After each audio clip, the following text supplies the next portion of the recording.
મિત્રો, છેલ્લે આપણે પાસા ઉછાળવાના પ્રયોગ એમાં એક વખત ઉછાળીએ, બે વખત ઉછાળીએ.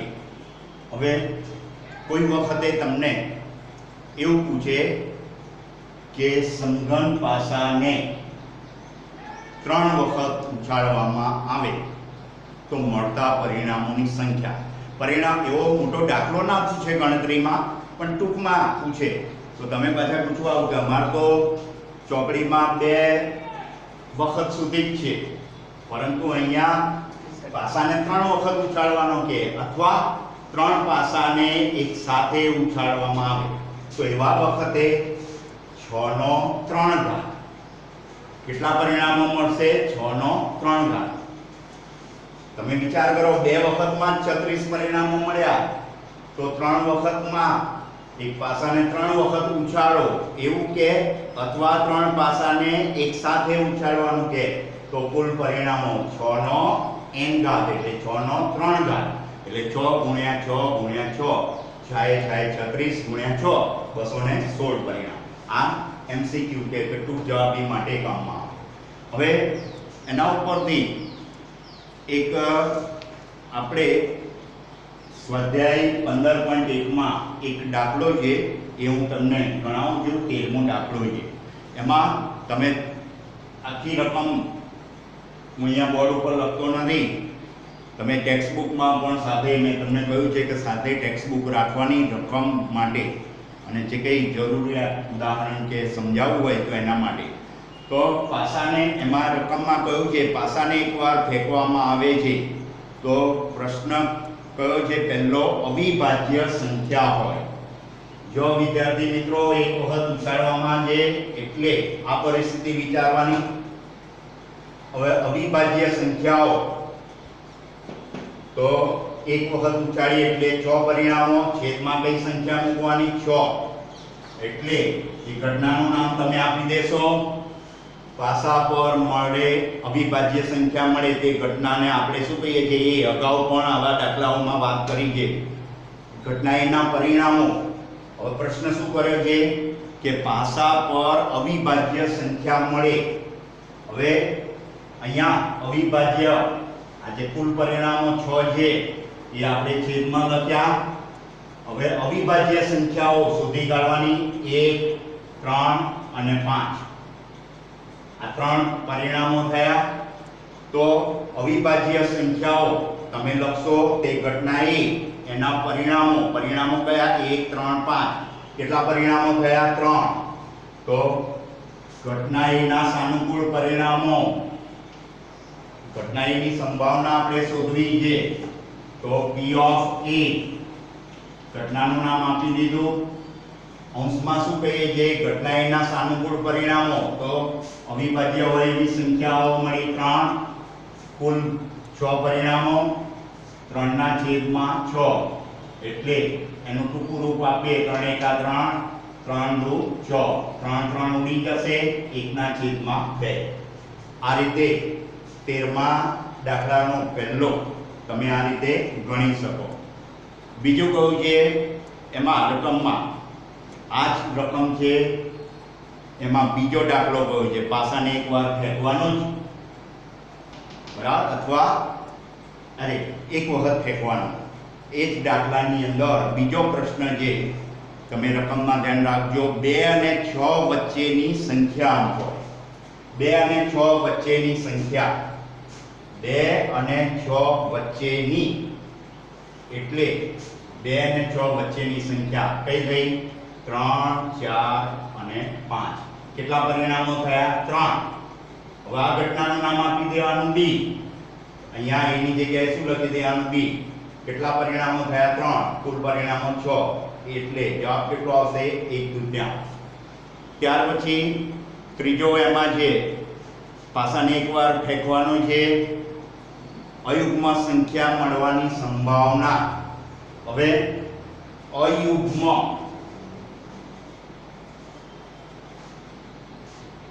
જો અયુગ્મ કયું છે? પહેલા દાખલામાં શું કહ્યું હતું? અવિભાજ્ય. અવિભાજ્ય કહ્યું હતું. હવે અવિભાજ્યમાં આપણે કઈ લીધી હતી? 2. 3 અને 5 અવિભાજ્ય મેં ભૂલથી કદાચ એ કહી દીધી હતી એટલે સોરી, પણ અવિભાજ્ય સંખ્યા 2 3 અને 5 જવાબમાં કોઈ ફેર નહીં પડે, પરિણામો તો 3 જ છે, પણ પરિણામો તમે ઘટના એના લખો તો 2 3 5 પહેલા દાખલામાં અવિભાજ્ય. હવે ત્રીજો દાખલો જે છે એમાં અયુગ્મ સંખ્યા મળે. હવે આની અંદર અયુગ્મ સંખ્યા તો 1 થી 6 માં અયુગ્મ સંખ્યા તમને ખબર છે 1 3 અને 5. તો પરિણામો કેટલા થયા 3 અને કુલ પરિણામો 6. આ રીતે તમે દાખલો ગણી શકો. એવી રીતના એની અંદર બીજા પણ દાખલા છે સ્વાધ્યાયમાં, એ તમે ગણજો. હવે ઉદાહરણ જે તમને એમ થાય કે 2 વખત ઉછાળવાના, તો એનું પણ તમને થોડી સમજ આપી દઉં. એના માટે તમારી ટેક્સ્ટ બુકની અંદર ઉદાહરણ નંબર 13 આપ્યું છે, તો એ ઉદાહરણ નંબર 13 તમે ધ્યાનથી જોશો. એની રકમ પાન નંબર 266 ઉપર આપેલી છે. એમાં એવું કહ્યું છે કે એક ભૂરો અને એક રાખોડી એમ 2 પાસા. રંગ કયો છે, રંગથી તમે કોઈ ચિંતા ના કરતા, પણ પાસા કેટલા થયા 2. 2 પાસાને એક સાથે ઉછાળવાના. જો મેં તમને કહ્યું છે કે એક પાસાને 2 વખત કે અથવા 2 પાસાને એક સાથે ઉછાળવાનું છે. બંનેમાં આ જ પરિસ્થિતિ અગાઉ પણ મેં તમને કહી ચૂક્યો છું, એટલે ફરીથી યાદ કરાવી દઉં છું. એક પાસાને 2 વખત કે અથવા 2 પાસાને એક સાથે ઉછાળતા તો કુલ પરિણામો 6 નો 2 ઘાત 36. આ મગજમાં બરાબર તમારે લખી જ દેવાનું. કુલ પરિણામોની સંખ્યા 6 નો 2 ઘાત કેટલી 36. એ ઉદાહરણ જે છે એમાં બરાબર ભૂરો ને રાખોડી રંગ એને એક બાજુ મૂકી દો, ચિંતા ના કરતા, પણ પાસાની સંખ્યા પકડો કેટલી છે 2. બરાબર એને 2 પાસાને કેટલી શું કરવામાં છે એક સાથે ઉછાળવામાં છે. એના શક્ય પરિણામો લખો. પહેલો પ્રશ્ન કહી દીધો કે શક્ય પરિણામો, તો આ બધા 36 એ 36 શક્ય પરિણામો તમારે લખી દેવાના. એમાં પાછું બીજું એવું કહ્યું છે શક્ય પરિણામો તે લખો અને પાસાની ઉપરની સપાટી પર દેખાતી સંખ્યાનો સરવાળો 8 હોય. હવે જો અહીંયા સરવાળો 8, તો તમે અહીંયાથી જુઓ તો આ સરવાળો 1 + 1 2 થાય. આપણે 8 સરવાળો થાય તો આમાં તો 1 6 7 થશે. બરાબર. અહીંયા શું કહ્યું છે પાસાની ઉપરની સપાટી પરનો સરવાળો 8, તો અહીંયા તો 7 સુધી થાય. અહીંયા 3, અહીંયા 8. આ પકડેલું. હવે એની આમ તમે લાઈન દોરતા જાઓ, આમ જુઓ અથવા આમ લાઈન જુઓ તો 2 6 8 થયા, 3 5 8 થયા, 4 4 5 3 6 2. તમે જો ચોપડીમાં પણ આ પરિણામો લખ્યા છે અને એમાં આ રીતે તમારે 8 પરિણામો જે સરવાળો 8 થાય એવા પરિણામો આવી રીતે રેખાંકિત કરી દેવાના. 2 6 3 5 4 4 5 3 6 2. આ પરિણામો લખી દેશો. કયા? એનો સરવાળો કેટલો ગયો છે 8 હોય, તો સરવાળો 8 હોય એવા પરિણામો 1 2 6, બીજું 3 5, 2 ને 6 8, 3 ને 5 8, 4 ને 4 8, 5 ને 3 8, 6 ને 2 8. 8 પરિણામો લખી દેશો. હવે પરિણામોની સંખ્યા જે આપણે અંશમાં લખવાની છે, તો 1 2 3 4 5 થયા, તો એનો જવાબ શું આવશે અંશમાં? તો સરવાળો 8 હોય એવા પરિણામો થયા 5 અને કુલ પરિણામો 36. એટલે 8/36. પછી એનું 5/36. 5 પરિણામો મળ્યા, 5/36 સરવાળો 8 થાય એવા. પછી એમાં એટલે જો એ તમને ગણી નાખેલો છે એટલે હું તમને એ સમજાવું છું અહીંયા. બરાબર. એનો 5 જવાબ કઈ રીતે આવ્યો, 5 પરિણામો કેવી રીતે આવ્યા અને એનો જવાબ 5/36 કઈ રીતે આવ્યો એ પણ મેં તમને વાત કરી. બીજું છે કે પાસા પરના અંકોનો સરવાળો 13 હોય. સરવાળો 13 હોય એવા પરિણામો તમે જો વધુમાં વધુ 6 6 12,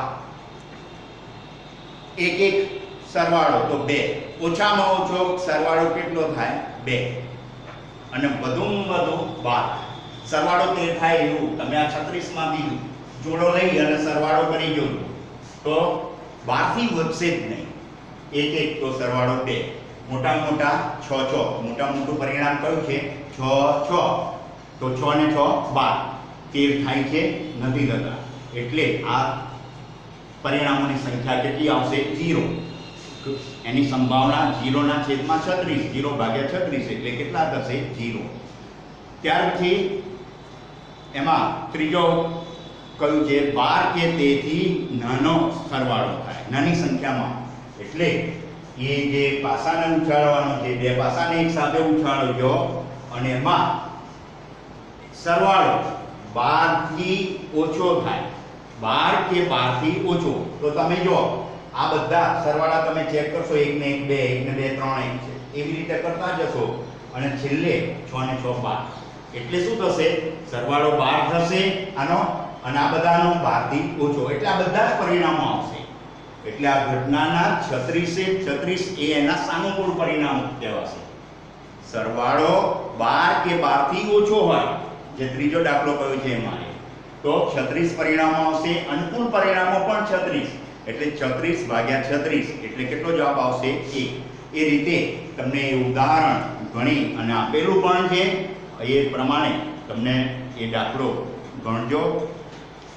એવી રીતે સ્વાધ્યાયમાં પણ આવા દાખલા આપેલા છે, તો આવા પાસાના દાખલા તમારે તૈયાર કરવાના, કારણ કે પરીક્ષામાં એ ખાસ સિક્કો અથવા તો પાસો એમાંથી કોઈને કોઈ દાખલા તમને પરીક્ષામાં પૂછે છે કઈ ને કઈ રીતે, કાં તો સિક્કો અને પાસો બંનેમાંથી એ પૂછી દે, એવું અથવા તો હોતું નથી, ઓપ્શન તો હોતું નથી. હવે ત્રીજું તમે ચોપડીમાં જોશો તો પાનાની રમતના દાખલા આવે છે, ગંજી પાનાની રમત.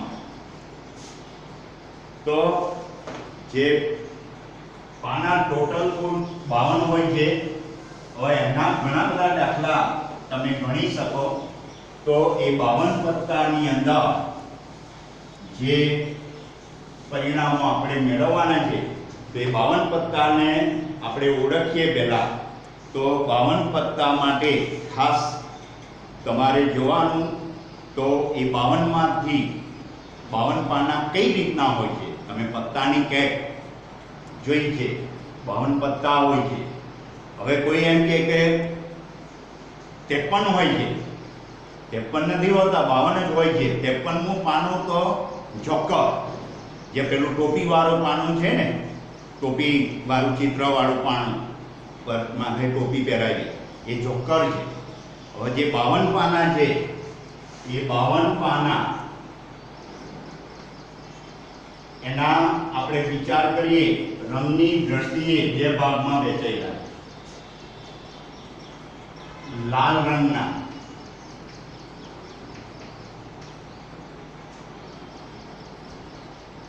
ની સંખ્યા 26,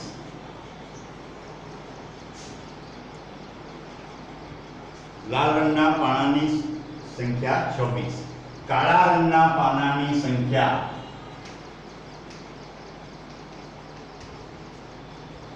આ તમારે યાદ રાખવાનું છે, બરાબર ધ્યાન રાખજો. રંગની દ્રષ્ટિએ બે ભાગ પડી ગયા, લાલ અને કાળા રંગના. જો હવે લાલમાંય પાછા એના પ્રકાર જોઈએ તો પાછા બે પ્રકાર હોય. એક તો ચરકટ ના 13 પાના હોય. હું અહીંયા કૌંસમાં લખું છું એટલે તમે સંખ્યા સમજી જજો. ચરકટના 13 પાના,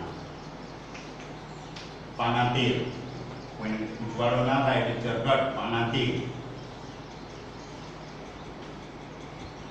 ચરકટના 13 પાના, લાલના પાના 13. એવી રીતે કાળા રંગના જે 26 પાના હોય છે એમાં ફલ્લીના તેલ,